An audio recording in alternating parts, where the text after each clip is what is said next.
Welcome everyone to another video. Today we're looking at the Hungarian Civil War. Now, why has this begun? The explanation will be in the description, but let's get into the scenario quite fast. So as you can see, we have Hungary, and we have two sides again. We have the Communists and the Fascists. And then we have the well, I wouldn't say these are technically the Communists, they are Marxist. But also I wanna say these guys are like fully fascist. They are chill fascist. They don't believe in suicide like certain someone does. But basically, what will happen is that both will declare independence at the same time, and they will declare that they will reunite their nation. And the first one to move will be the Communist side against it. The Communists will cut off this part of Hungary, and they will cut it into two pieces, which will both individually surrender. Both pieces will then have their areas occupied, and leftover troops are pushed toward Budapest. And Budapest, I can say, will be quite a target for both factions, or three factions. One already has it, but they want to not have it as a target. They want it to be like a safe haven for the refugees. But sadly for them, some land is lost quite fast. And by some land, I mean all of this. Yeah, the fascists move fast with the blitzkrieg. Well, yeah, the blitzkrieg or the lightning war strategy is a backing play in the modern centuries, and this time it's with more modern tanks. As you can see, we have the fascists move in and almost take the capital. Seeing this, the communists will rapidly try and save the capital, but they will be too late and the fascists will win it. For the rest of the video, I'm gonna mark these guys as like this, just to see the capital figures. But basically, we'll see them also, the Democrats being pushed back as the fascists move along. The fascists will spearhead over here, and then they will focus some of their forces into unoccupied or undefended communist lands. The communists will again be quite undersupplied, as they don't have a lot of communist friends left. That's why Northern Serbia is like communist, but they necessarily have like socialist stuff happening, so they're not very much. Kosovo is communist, but they haven't yet done anything in Moldova. Czechia and Slovakia could be good candidates, but then sadly not communists. And as you can see, it's not working out for the Democrats, but they are holding out in the southernmost parts. And with them being finally having the problems discussed with Romania, they're going to fully lose the war. The Democrats will go into Romania into exile, and we'll see the Romanian Civil War play out further. So what will now happen is that we will see one side dominating the other, but some other sides will still pop up, or in a kind of counter-revolution, do something else. First, a small breakthrough happening with a few troops at most managing to make a small breakthrough, which then explodes into a large counterattack. And the communists did not see this coming, as a lot of forces went south, a lot of them cut off the southern parts already, and as you can see, it's not going well for the communists. But then we see the Marxists declare their independence, and those are gonna be these guys basically in the south. These guys in the south will start to push back the fascists, and they're gonna show the people that they are winning, but this is kind of propaganda. They are losing more men that they actually conscript, so they're gonna have a lot of time, like being pushed back. Well, not pushed back, but they're going to have a lot of good times against these guys. While also we see the pro-democracy guys rise up over here. The pro-democracy guys are mostly socialist democrats, but they wanted the old nation back and not the Marxists. And as soon as the Marxists said that we are going to declare the independence of the Marxist Hungarians, they kind of went against them. So quickly we see this area being entered by these guys, and again another bloody war. And now we see 4 sides. I just counted 3 on my finger, I don't know why. But due to this, we'll see these areas being fully fought out. Again, 3. And that's because the communists have fallen. They don't have any support, they don't have any public support basically. And as you can see, the Democrats are finally managing to push back the fascists, who have been on a full-on killing spree, or massacring spree. I don't know if I can say that by YouTube laws. If YouTube wants me to not say this, please comment on my video. As YouTube. Please guys, I need it.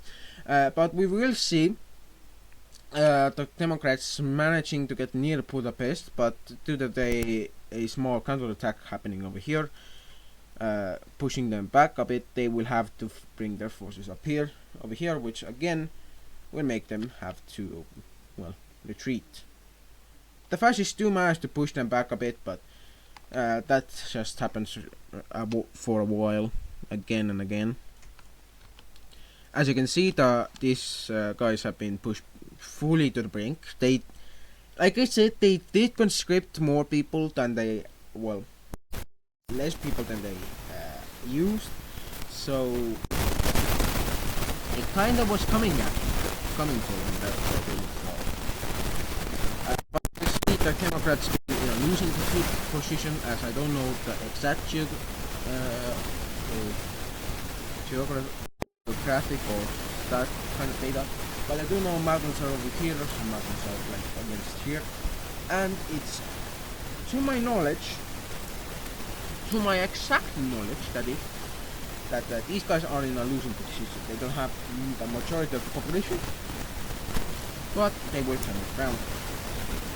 As you can see, in the south they managed a breakthrough which they will exploit to the fullest, breaking into 2 columns, which will both loop around in the 2 areas, and they will also be the catalysts for the fascists to abandon Budapest and the southern parts. As a lot of fascist forces have managed to survive, they aren't having the most public support due to them being a bit open-minded. They just show whatever happens on the front of the conflict, which loses them a lot of supporters, and they learn from this and then they show only winning. Problem is, the only part they winning is taking back a few kilometers to the south, while in other parts of the front they are being pushed back. And that's until Portugal steps in. Yes, Portugal, what are you ever gonna do to us then? Yeah, that's gonna happen. They were gonna be like this for a second. They were like, okay, we're gonna help these guys, but when they realized these are the Democrats, they are not the fascists, they've turned sides. And same with Croatia. Why Croatia? As you can see, they're also fascist. Surprisingly, oh my god. Surprisingly, there's also 2 other Italian countries that are fascist, and they're gonna send equipment in the forms of military aid and other stuff, and plane rides and stuff through this area. I don't know. Yeah, it goes like this through these nations. So the Democrats will have the sea routes. They will be shipping through airlift. But as you can see, this these new forces will manage to take up the supplies that they are managing to get, and they will make a large breakthrough. Massive amounts of forces will break through the central front, and they will push so far that the Democrats don't have enough time to in fact, they are only able to save a few forces before push fully back. As you can see, the entire area here has fallen, so it's not against like this area, it's more like shifted like this. Budapest is again in danger as two columns have made it through the defensive line, and they are rapidly approaching Budapest. And basically, you're gonna see Budapest being not the only target, but a full-on encirclement of this pocket, also going up here. And as soon as the fascists get in Budapest, it's a large-scale battle. It's going to be known as the Battle of Budapest. It will continue on for a few weeks, and the victors would have been the fascists if they hadn't done something. As you can see, the fascists did manage to get to Budapest, but they focused more on destroying the encircled area. They didn't want a backlog of troops. If they hadn't done that, the Democrats would have lost support, and basically it would have been all wrong. But due to them, the war being like won, but due to them doing this blunder, their encirclement will be counter-encirclement, as forces will start to plunge themselves into the ranks of the fascists. And as you can see, a counter encirclement is made. 2 out of 3 are closed, while the last is almost closed but gets saved in the nick of time. And as you can see, Budapest is now firmly behind the front lines. No more fighting there. And due to this massive breakthrough, the fascists won't have a great time. As you can see, the fascists are retreating en masse, and eventually they get cut off and some areas of destroyed. It's unknown how many people die, it's unknown who or what gets destroyed in the battles that follow, but this is known as the Battle of the Last Stands, as there were many that were recorded, and it wasn't very good. Due to this fall of the front line, we'll see the blues managing to push back the yellows, or the fascists. The Democrats will be pushing quite hard to take another area, as they have learned encirclement tactics are most effective against the fascists. And this causes the fascists to just implode inside. Like, there's multiple fascist groups that just pop out of nowhere. Like this one over here, there's really nothing nobody knows about this. It's just gonna be some weird thing that just popped up. There's gonna be like this part of Hungary, and these parts of Hungary will be known as the rebellions area. And basically what will happen is that the Democrats will be able to push back this guy fully, but the fascists will be holding out in 3 key locations, basically on the borders of Romania, Slovakia and Ukraine, basically in these areas. And we'll see that the fascists will, what's left of these guys in Slovakia, get easily destroyed, and this is basically the second day of the war. Now, as you can see, the support net is waning. There's not many airports left, and makeshift airports get full-on bombed before they can fully become operational. But something happens. Sympathizers start to rise, and we see something unexpected happen. We see the entrance of Croatian war. Now, all the forces of the Democrats are over here, well, not all, some are in Budapest, some are in other cities, all important towns or strategic locations, but we do see something happening to this front over here. And that will be that the Croatians will initially be quite happy with this. They don't see it as a bad thing. They have been in war before, and the population that's currently alive is from a pre-war with Italia. And they are quite deported. They are quite well warned, as you can see. But due to them doing this, and well, the arrogance of the generals, they will fail to mention that they have pushed too far into the location.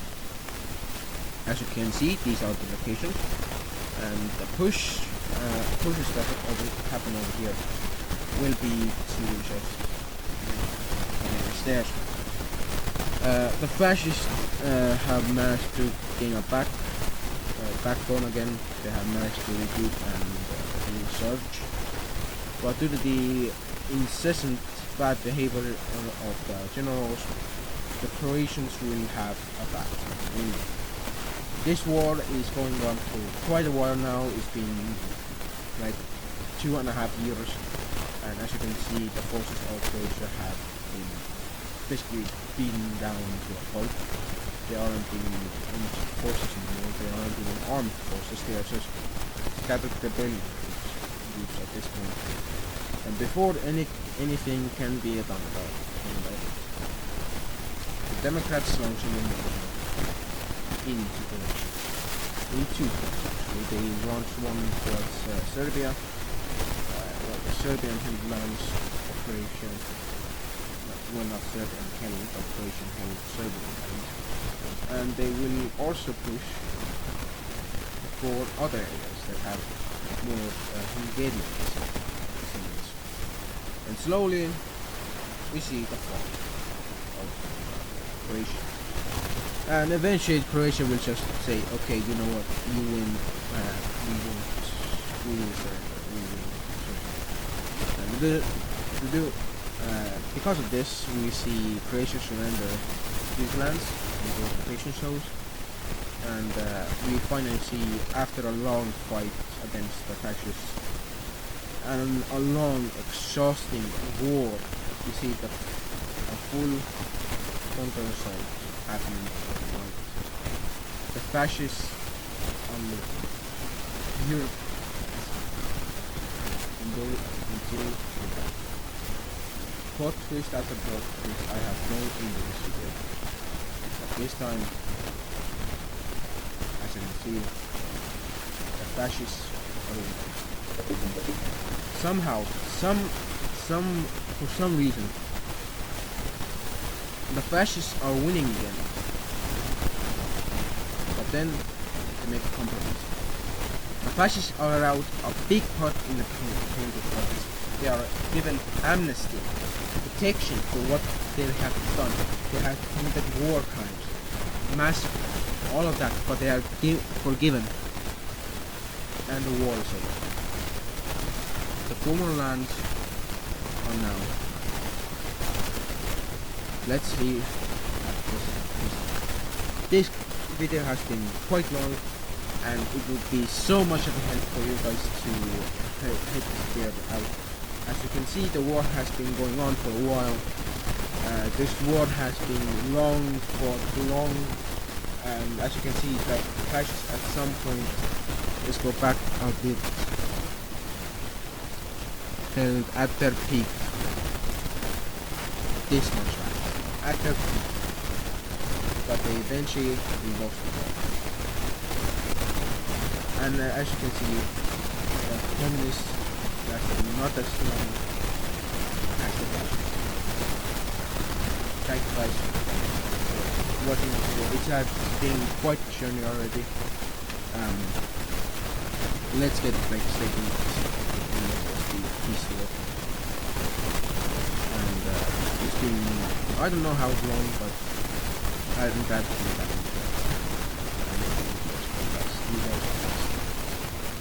We see Hungary rushing to annex these lands for themselves, and it turns out this was quite the idea for them to do this. They have wanted to do this for a few years, and now they have this, they look morbid. But they do give some land away as they don't want to have too much land. That is for someone, but for two people in specific.